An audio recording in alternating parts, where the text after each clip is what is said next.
I didn't expect the sunlight.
Ready to go whenever? Okay, we will start now.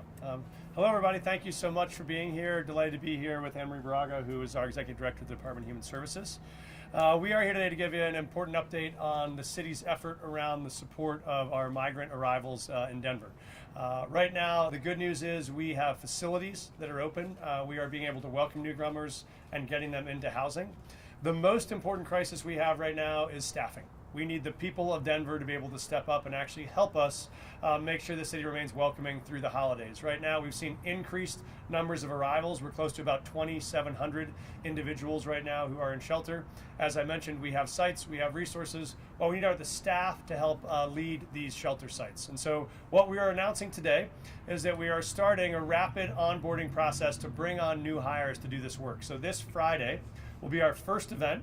We're interested people who want to come and work for the city to help support these shelters can come to a one-day hiring event. We'll bring people on, we'll interview them, we'll train them. You can be starting work by the end of this Friday, which means we will have staff in place to be able to support newcomers here and throughout the city. And so I'll turn over to Anne-Marie in a minute to talk a little bit more about the details of that process.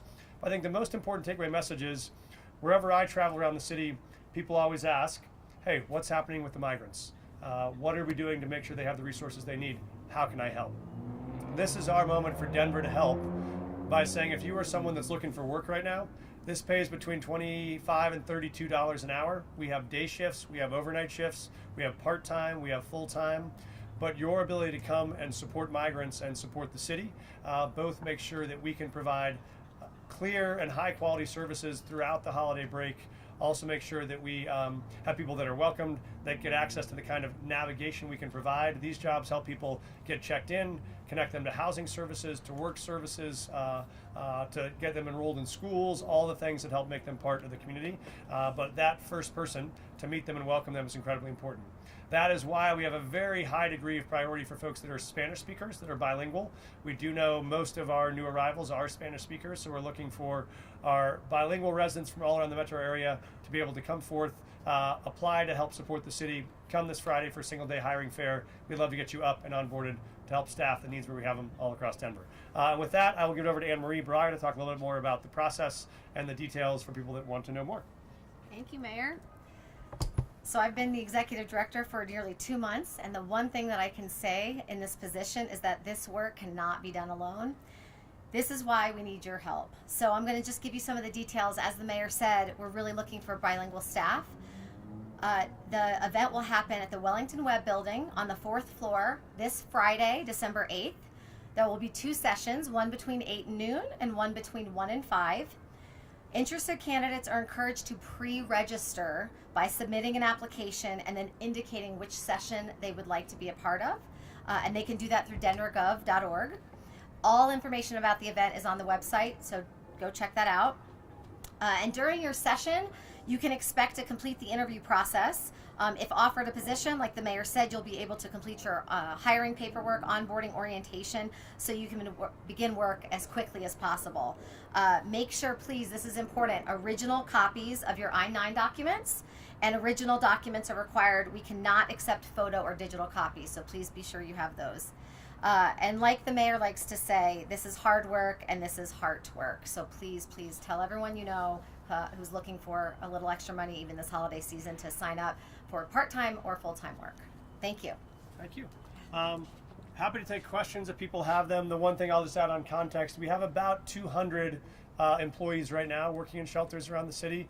We need to bring on another 150 employees to make it through the balance of the month. So we're hoping to find 150 Denverites who will come out and help sign up to join this work this week. Happy to take questions if people have them. What's the impact if you can't hire people?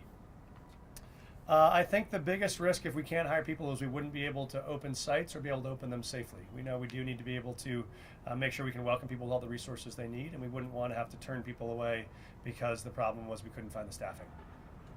Mayor, so does the city expect any more migrants from Texas, and do you have any response to Abbott about the new arrivals yesterday? This is what we find is so challenging about this is there's no way to predict what the flow is, and so our city employees have done an incredible job where we had I think almost 400 people who arrived in the day before and after Thanksgiving, and so we had city staff while we're here over the holidays meeting people in the middle of the night, helping them get connected to hotels and get connected to services. But the numbers can adjust so quickly that in terms of hotel capacity, we've learned how to add and subtract that. It's harder to add and subtract human capacity, and so these are the critical missing ingredients for us to be successful. We think we need to be prepared for the fact that the numbers could continue to steadily increase over the next couple of weeks. We also, as you know, have tried to not discharge families into cold weather in the midst of this moment, and so that also means some of our numbers have increased as we've held on to families. We think that's also the right humanitarian thing to do. So these next cohort of workers that are going to come in and help us are the ones that are making sure we are supporting those most in need in the times of the holidays. Mayor, how critical is federal funding in the city being able to address this crisis? Federal funding is critical to our success long term. As you know, we went to DC with other mayors to advocate for more federal resources to make this possible. The president proposed this in a supplemental budget package that has not yet been approved, and so that negotiation is now ongoing at the federal level. We're lucky to have Senator Bennett, who's helping lead that coalition.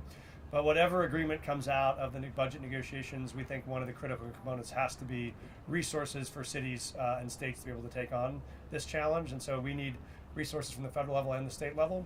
Right now, we have the resources budgeted for this chunk of time. What we need is the staff to be able to support these facilities. Is there any bridge to this issue compared to trying to house homeless people here in Denver? Is there any crossover? That's why you guys did an event the other day with volunteers. Is this kind of similar? This one is different. That we're really focused on shelter staff here. We do have volunteer efforts happening all across the city over the month of December to help us house 1,000 people, and so we have people that are coming out on weekends or afternoons to help volunteer. We really appreciate that. These really are these are paid staff positions to be able to take on night shifts and day shifts. And again, want to encourage people, if you say I already got one job but I could do some night shifts. Night shifts are one of our most significant needs right now, and so we love to have people do some night shifts or day shifts. So these really are looking for employees who can come on to do this. We'll do volunteer. We have many people involved in volunteer opportunities around the city on both supporting our unhoused neighbors and migrants, but this is looking for paid staff. All right, I'll just say to you all here, we find that in moments of crisis, the most powerful thing you can do is get the word out, and you all are our most important partners here, because it turns out, and when we've been able to get this message out, people do respond. So for the city to know that there is a really concrete way we can help, it's a great wage for folks that want to be able to do the work, and it both makes it a great city and a good city. If you can make sure that we're both thriving and supporting people in need, this is a real critical moment to help, so we'd love to have your support. And thank you all so much for being here. Have a great Tuesday. I think it's Tuesday. Yes. Yeah. Hopefully it's Yeah. How are you, man?